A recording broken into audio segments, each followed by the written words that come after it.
Hello, ladies and gentlemen, welcome back. It's time for more EU4. I'm your host, Gilvin, where I think I'm going to have to concede some more local autonomy to various rebellious regions that exist. Unrest is 0 in those provinces. Excellent. Unrest is high in these provinces, however. So yeah, if I can reduce the revolt risk significantly just by doing that, I think I will. That should make my life a lot easier. Good. In 4 years, the Druid Zealots will have nothing. And I'm going to actually re-add in the stability policy. I feel as if though that is important.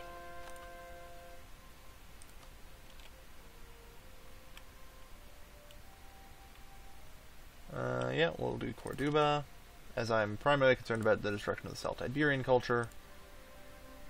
I want whatever Celtiberian to be converted first. Those have both been converted. I converted another Celtiberian province just now, did I not? Guess I didn't. Ooh, that's about to flip as well.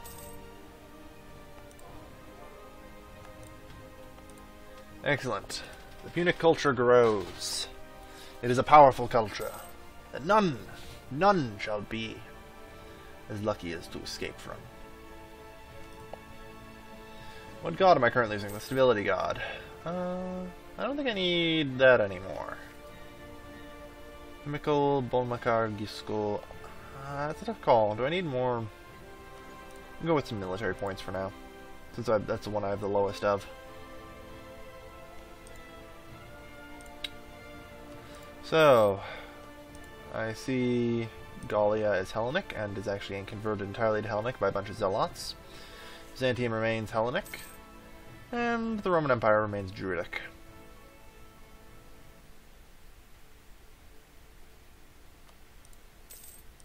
Yeah. There are a lot of mini-states around here. Alright. And unfortunately, this is the year we annex Galicia. Get our stability god back. We need national unrest -1, yo. Important. This is a bad year for us.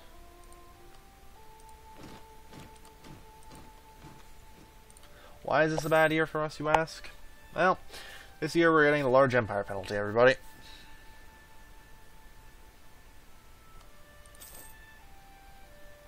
Integrating Galicia. Not good. We are now a large empire, giving us a global national unrest of +1. We also now take reduced force limits and tax. Thank goodness I put in the stability policy again, because that now counteracts it, at least for the time being. I can only change the god that I worship when my ruler dies or I elect a new ruler. Since I'm a republic, I can choose a new god every 4 years or so. Alright. So, Celtiberian culture is slowly being whittled away and turned into Punic. That's what I like to see.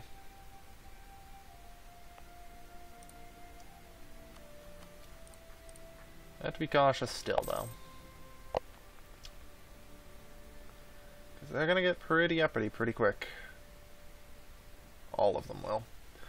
And we must be cautious and on guard about it, lest we have problems. This is why I chose a military dude. So that way I wouldn't have to fight rebels. Rebels are very hard to beat. And like we've seen what they do to Rome, I don't think you guys need me to tell you why fighting rebels is bad. So let's just err on the safe side and not let any rebels come up for as long as possible. Good, Corduba has converted. Manica.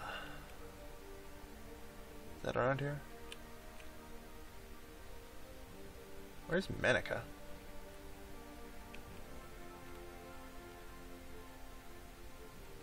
Manica. Oh, there it is. Right there, in fact. Sure, perfect. We still have separatism, a lot of it, no less. That's fine. Gen Man still the Emperor, because, you know, the HRE hasn't formed yet. It's actually really ingenious how the HRE is effectively kept in a state of existence, so that way it can form 900 years into the game. Yeah, you do eventually lose the effects of Huge Empire as you get higher up in techs. That is a thing. In particular, Large Empire will affect you if you have between 8 and 160 cities before Administrative Tech 19. However, if you reach Admin Tech 19, then it goes up to 160 cities to get the effect, but lower than Admin Tech 32. Huge Empire just simply disappears at Admin Tech 19 because it becomes Large Empire. So, it's kind of hard. Alright. So, Gaul has pretty much entirely converted to Hellenicism now. They've been flipping back and forth. I really am trying to not take part in these religious civil wars across Europe. Seriously. You have to be careful about this shit. It's no laughing matter.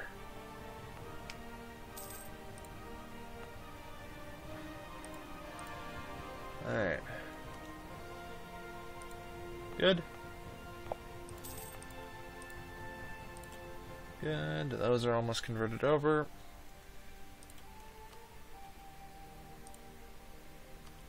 Alright. So many cores have been made. We're actually nearly stable now. Okay, Corsica, you're up for the final core. Only 6% overextension puts us in a pretty good shape.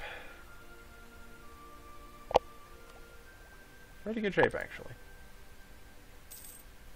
Oh yeah, metro efficiency is good. 25, 50, yeah, you get up to 90%, not bad. Alright. I think Gaul is starting to stabilize, yeah. Looks like Gaul might finally get its shit together here. 2.3%, we'll see. And now they have Roman peasants everywhere. Oh man. On the plus side, I don't think Rome has the large empire penalty anymore. That's good for them, right? Viso. And Eboracum. Do they have the large empire penalty anymore? No. They're bankrupt! Oh my god! Rome is bankrupt! And they have the modifier total collapse. So Rome gets a series of stackingly bad modifiers. Empire declining, all the way up to total collapse, I think, is actually the highest one with +6. If you reach total collapse as Rome, you are fucked. It's over. It's generally pretty hard to get that far, but in a situation like this, it's not surprising that it got that far. What happens when you reach the vanilla start point, 1444? Nothing in particular. It just sort of continues on. In fact, it's a lot more like regular EU4 at that point. It's a lot more like regular EU4 at that point. So, how are we handling it? 2.9%, yep. 1.4%, yep. So hopefully we can keep revolt suppressed for approximately 3 years. If we can, we're in pretty good shape, I think. So we have nearly a fully built army here. We converted the heretics in Lenica. Excellent.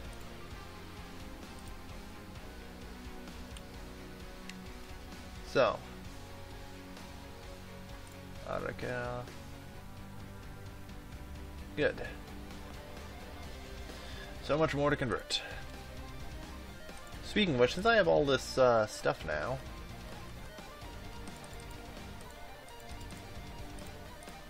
oof.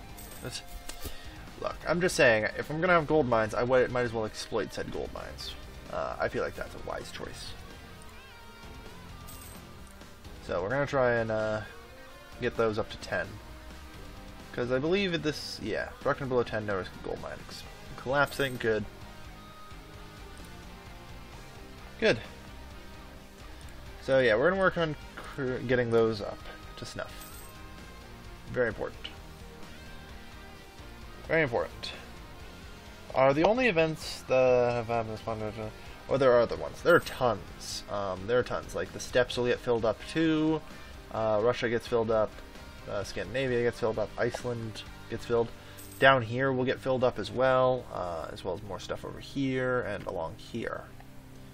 Like more and more. You just slowly get more and more stuff all over the place. It's fine. Mod add when you don't fund your troops, revolt risk increases. No. But they become ineffective at suppressing revolt risk in the provinces they are at. Speaking of, is there covert action support rebels? Oh, we need admin tech 48 for that. Damn. Oh well, it's worth a shot. Oh, look at that. Burgundy is migrating, everybody. They're into Quad E now. Well, I mean, I guess they deserve it. They abandoned the Germanic faith. Well, they did at some point. And were Druidist. There they go, they flipped. We actually need a diplomat now. Let's get ourselves a nice diplomatic candidate. And definitely get ourselves our stability god. We need him. Shamash be praised. So what exactly boats do I have over here? Just some transports. I have no interest in those. What's my naval force limit at? 16. Yeah. It's unfortunately actually gone down. Yeah, we just need one more development in Menica, and then that's a fully developed gold mine. Good. Does the Caliphate spawn through events? Yes. The Caliphate will spawn at Mecca.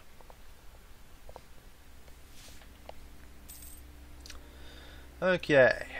Urbanese separatists. Oh dear, Rome. Oh dear, Rome. Whatever will you do? A gift of the state. Yeah, give me some prestige. Alright. Good news is everything's calming down pretty significantly. I mean, I still have an ungodly large number of pagans to convert, but before you can even start on the Christians, I'm not worried about.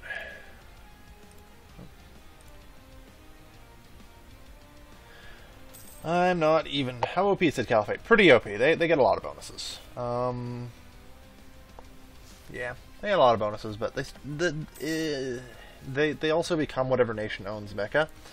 So depending on how strong the nation owning Mecca is, can change things entirely. If Nabatea conquers its way down and owns Mecca, and starts like owning most of the Arabian Peninsula, they'll do okay. If Parthia conquers around and conquers Mecca, we're going to have a massively powerful caliphate on our hands. And we're probably all just going to have to say Allahu Akbar, and, you know, throw in the towel and surrender to Islam. That's just my 2 cents. Alright. So yes, our administrative work in Iberia continues. We must try and make the place more favorable to us. Good, Corsica's now in. So we're looking at 4-ish years. Yeah, 4-ish years.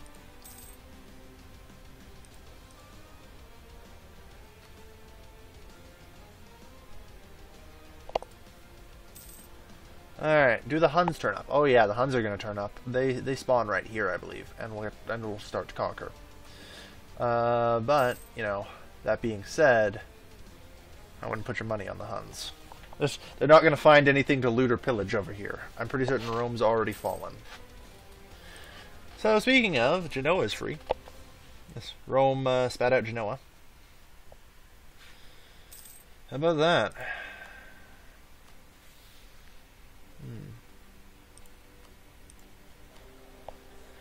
So right now, my main goal is to try and get a hold of as much of the Genoan node as possible. So I'm going to want all of this. The Huns are kind of OP, but they generally don't make it too far, unfortunately, because they have to more because of the AI's incompetence than anything else. If it's a player playing the Huns, they'll be fine.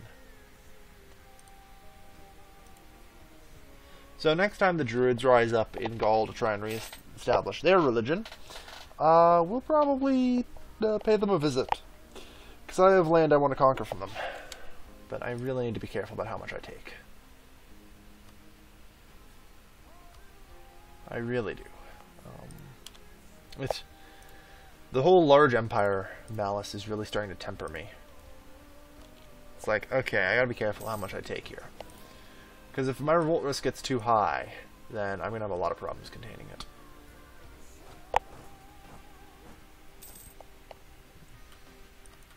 Yeah. I mean, we've seen how quickly large empires can fall apart. It seems like Byzantium's actually managed to control the Chalcedonians, though. So that's impressive. Perhaps Hellenicism will survive. Will survive. Alright. Thank you everybody for watching today's episode of Carthage Rising.